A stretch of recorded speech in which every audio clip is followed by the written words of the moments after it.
Сейчас тоже у мелкой телефон. Постоянно его роняет и постоянно сзади отходит шлейф. Мы его уже меняли 2 раза.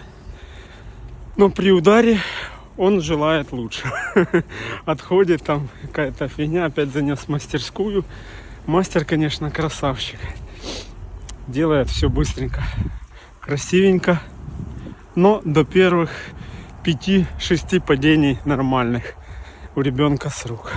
Наверное, у всех детей такая тема, да? Вот у старшей одинаковые телефоны, старшей и младшей.